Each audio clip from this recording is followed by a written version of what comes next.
Subscribe ಆಗಿ ನಮ್ಮ ಚಾನಲ್ಗೆ. ಹೊಸ ವಿಡಿಯೋಸ್ಗಾಗಿ ಬೆಲ್ ಐಕಾನ್ ಅನ್ನು ಕ್ಲಿಕ್ ಮಾಡಿ. ಹಲೋ ಫ್ರೆಂಡ್ಸ್, ಎಲ್ಲರಿಗೂ ನಮಸ್ಕಾರ. ಲಕ್ಷ್ಮಿ ಪಾಕಶಾಲೆ ಕಾರ್ಯಕ್ರಮಕ್ಕೆ ಸ್ವಾಗತ. ಇವತ್ತಿನ ದಿನ ನಾನು ತುಂಬ ಸುಲಭವಾಗಿ ತುಂಬ ಸೊಗಸಾಗಿ ನಾವು ಹೆಸರುಕಾಳು ಪಲ್ಯ ಮಾಡ್ಕೊಳ್ಳೋದು ಯಾವ ರೀತಿ ಅಂತ ತೋರಿಸ್ತಾ ಇದ್ದೀನಿ. ಮಾಮೂಲಿ ಎಲ್ಲರೂ ಹೆಸರುಕಾಳು ಪಲ್ಯ ಮಾಡ್ತಾರೆ. ಇವರೇನಪ್ಪ ಹೆಸರುಕಾಳು ಪಲ್ಯ ಮಾಡಿರೋದನ್ನು ವಿಡಿಯೋ ಮಾಡಿಬಿಟ್ಟು ಹಾಕಿದ್ದಾರೆ ಅಂತ ಅಂದ್ಕೊಳ್ಬೇಡಿ.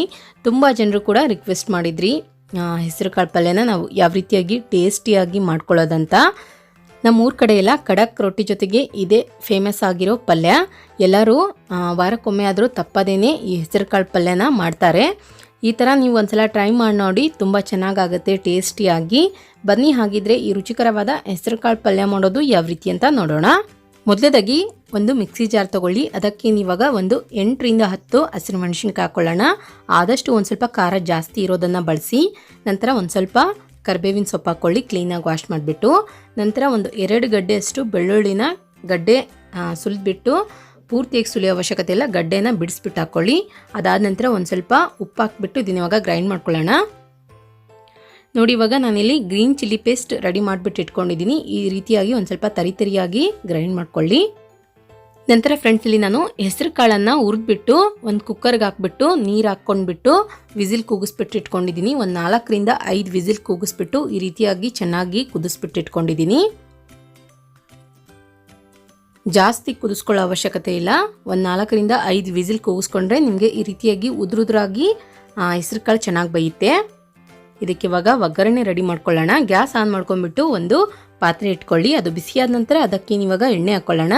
ಎಣ್ಣೆ ಚೆನ್ನಾಗಿ ಬಿಸಿಯಾದ ನಂತರ ಅರ್ಧ ಟೀ ಸ್ಪೂನಷ್ಟು ಸಾಸಿವೆ ಹಾಕ್ಕೊಳ್ಳಿ. ಅದಾದ ನಂತರ ಒಂದು ಪಲಾವ್ ಎಲೆ, ಒಂದು ಅರ್ಧ ಟೀ ಸ್ಪೂನಷ್ಟು ಜೀರಿಗೆ ಹಾಕ್ಕೊಳ್ಳೋಣ. ನಂತರ ಒಂದು ಸ್ವಲ್ಪ ಕರಿಬೇವಿನ ಸೊಪ್ಪು ಹಾಕ್ಕೊಳ್ಳಿ. ನಾವು ಮೊದಲೇ ಗ್ರೈಂಡ್ ಮಾಡಿದಂತಹ ಗ್ರೀನ್ ಚಿಲ್ಲಿ ಪೇಸ್ಟ್ ಹಾಕ್ಕೊಳ್ಳೋಣ. ಪೇಸ್ಟ್ನ ಡೈರೆಕ್ಟಾಗಿ ಎಣ್ಣೆಗೆ ಹಾಕ್ಬಿಟ್ಟು ಒಂದು ಸ್ವಲ್ಪ ಅದು ರೆಡಿಶ್ ಆಗೋವರೆಗೂ ಘಮ ಘಮ ಅಂತ ಸುಗಂಧ ಬರಬೇಕು, ಅಲ್ಲಿವರೆಗೂ ಚೆನ್ನಾಗಿ ಫ್ರೈ ಮಾಡ್ಕೊಳ್ಳಿ ಹಸಿರು ಮೆಣಸಿನ್ಕಾಯಿ ಪೇಸ್ಟ್ನ. ತುಂಬ ಜನ ವಿಡಿಯೋ ನೋಡ್ತೀರಾ, ಕಮೆಂಟ್ ಮಾಡೋದನ್ನೇ ಮರ್ತು ಬಿಡ್ತೀರಾ. ದಯವಿಟ್ಟು ನಿಮ್ಮ ಅನಿಸಿಕೆ ಅಭಿಪ್ರಾಯಗಳನ್ನು, ವಿಡಿಯೋದ ಬಗ್ಗೆ ನಿಮ್ಮ ಅನಿಸಿಕೆ ಏನಿದೆ ಅನ್ನೋದನ್ನು ನಮಗೆ ಕ್ಲೀನಾಗಿ ಒಂದು ಕಮೆಂಟ್ ಮುಖಾಂತರ ದಯವಿಟ್ಟು ಬರೆದು ಕಳಿಸಿ. ನಿಮ್ಮ ಕಮೆಂಟ್ಸ್ ಓದೋದಕ್ಕೆ ನಮ್ಮ ಫ್ಯಾಮಿಲಿ ಎಲ್ಲ ತುಂಬ ಖುಷಿ ಪಡ್ತಾರೆ. ಅದಾದ ನಂತರ ನೋಡಿ ಫ್ರೆಂಡ್ಸ್, ಇವಾಗ ನಾನಿಲ್ಲಿ ಒಂದು ಮೀಡಿಯಮ್ ಸೈಜ್ ಈರುಳ್ಳಿನ ಸಣ್ಣದಾಗಿ ಕಟ್ ಮಾಡಿಬಿಟ್ಟು ಹಾಕ್ಕೊಂಡಿದ್ದೀನಿ. ಈರುಳ್ಳಿನ ಅಷ್ಟೇ ಹಾಕಿದ ನಂತರ ಒಂದು ಸ್ವಲ್ಪ ಹಸಿ ವಾಸನೆ ಹೋಗೋವರೆಗೂ ಚೆನ್ನಾಗಿ ಫ್ರೈ ಮಾಡ್ಕೊಳ್ಳಿ. ನಂತರ ಒಂದು ಮೀಡಿಯಮ್ ಸೈಜ್ ಟೊಮೊಟೊ ಹಣ್ಣನ್ನು ಸಣ್ಣದಾಗಿ ಕಟ್ ಮಾಡಿಬಿಟ್ಟು ಅದನ್ನು ಅಷ್ಟೇ ಹಾಕ್ಬಿಟ್ಟು ಚೆನ್ನಾಗಿ ಫ್ರೈ ಮಾಡ್ಕೊಳ್ಳೋಣ. ನಂತರ ಇದಕ್ಕೆ ಇವಾಗ ಮಸಾಲ ಆ್ಯಡ್ ಮಾಡ್ಕೊಳ್ಳೋಣ.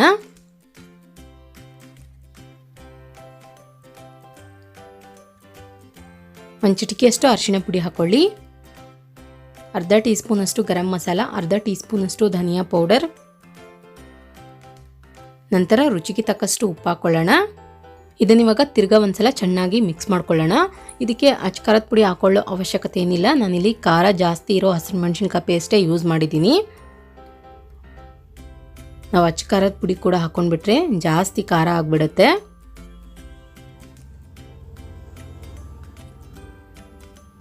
ನೋಡಿ ಫ್ರೆಂಡ್ಸ್, ಇವಾಗ ನಾನಿಲ್ಲಿ ಈ ರೀತಿಯಾಗಿ ಚೆನ್ನಾಗಿ ಮಿಕ್ಸ್ ಮಾಡಿಬಿಟ್ಟು ರೆಡಿ ಮಾಡಿ ಇಟ್ಕೊಂಡಿದ್ದೀನಿ. ಇದಕ್ಕೆ ಇವಾಗ ಒಂದು ಅರ್ಧ ಗ್ಲಾಸ್ನಷ್ಟು ನೀರು ಹಾಕ್ಕೊಳ್ಳೋಣ. ನೀರು ಹಾಕಿದ ನಂತರ ಒಂದ್ಸಲ ಚೆನ್ನಾಗಿ ಮಿಕ್ಸ್ ಮಾಡಿಬಿಟ್ಟು ಇದನ್ನಿವಾಗ ಮೇಲ್ಗಡೆ ಮುಚ್ಚಿ ಒಂದು 2 ರಿಂದ 3 ನಿಮಿಷ ಪೂರ್ತಿ ಕಡಿಮೆ ಉರಿಯಲ್ಲಿ ಇಟ್ಬಿಟ್ಟು ಬೇಯಿಸ್ಕೊಳ್ಳೋಣ. ಓಕೆ, ಇವಾಗ ಒಂದು 3 ನಿಮಿಷ ಕಂಪ್ಲೀಟಾಗಿ ಆಗಿದೆ, ಚೆಕ್ ಮಾಡ್ಕೊಳ್ಳೋಣ. ನೋಡಿ, ಇವಾಗ ಇದು ತುಂಬ ಚೆನ್ನಾಗಿ ಕುದಿ ಬರ್ತಾ ಇದೆ. ಇದಕ್ಕೇನಿವಾಗ ಮೊದಲೇ ನಾವು ಬೇಯಿಸಿದಂತಹ ಹೆಸರು ಕಾಳು ಹಾಕ್ಕೊಳ್ಳೋಣ.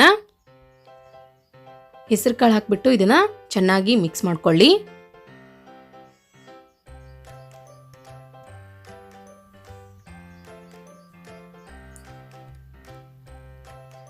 ತುಂಬ ಅಂದರೆ ತುಂಬ ಟೇಸ್ಟಿಯಾಗಿ ಆಗುತ್ತೆ ಫ್ರೆಂಡ್ಸ್ ಪಲ್ಯ. ಈ ಪಲ್ಯನ ನೀವು ಚಪಾತಿ ಜೊತೆಗೆ ಅಥವಾ ಬಿಸಿ ಬಿಸಿ ರೊಟ್ಟಿ ಜೊತೆಗೆ ಇಲ್ಲ ಖಡಕ್ ರೊಟ್ಟಿ ಜೊತೆಗೆ ತಿಂದರೆ ಎಷ್ಟು ಚೆನ್ನಾಗಿರುತ್ತೆ ಟೇಸ್ಟ್ ಅಂದರೆ ತಪ್ಪದೇ ಒಂದ್ಸಲ ಟ್ರೈ ಮಾಡಿ ನೋಡಿ ನೀವು.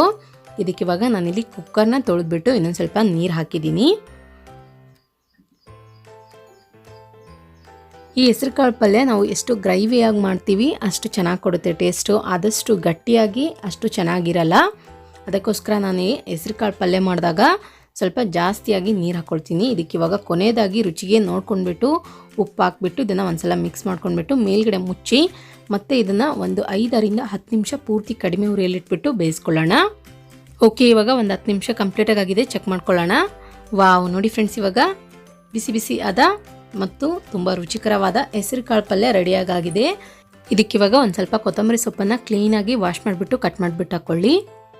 ನೋಡಿದ್ರಲ್ಲ ಯಾವ ರೀತಿಯಾಗಿ ನಾವು ರುಚಿಕರವಾದ ಹೆಸರುಕಾಳು ಪಲ್ಯ ಮಾಡ್ಕೊಳ್ಳೋದಂತ. ನಾ ಮಾಡಿರೋ ಈ ರೆಸಿಪಿ ನಿಮಗೆ ಇಷ್ಟ ಆಗಿದ್ರೆ ಪ್ಲೀಸ್ ಲೈಕ್ ಮಾಡಿ, ಶೇರ್ ಮಾಡಿ, ಕಮೆಂಟ್ ಮಾಡಿ. ಇನ್ನಷ್ಟು ಈಸಿ ರೆಸಿಪೀಸ್ಗಾಗಿ ನಮ್ಮ ಲಕ್ಷ್ಮಿ ಪಾಕಶಾಲೆ ಚಾನಲ್ಗೆ ಸಬ್ಸ್ಕ್ರೈಬ್ ಆಗೋದು ಮಾತ್ರ ಮರಿಬಾರ್ದು. ಮತ್ತೆ ಒಂದು ಇಂಟ್ರೆಸ್ಟಿಂಗ್ ರೆಸಿಪಿ ಒಂದಿಗೆ ಬರ್ತೀನಿ ಮುಂದಿನ ಸಂಚಿಕೆಯಲ್ಲಿ. Keep watching. Thank you. Bye.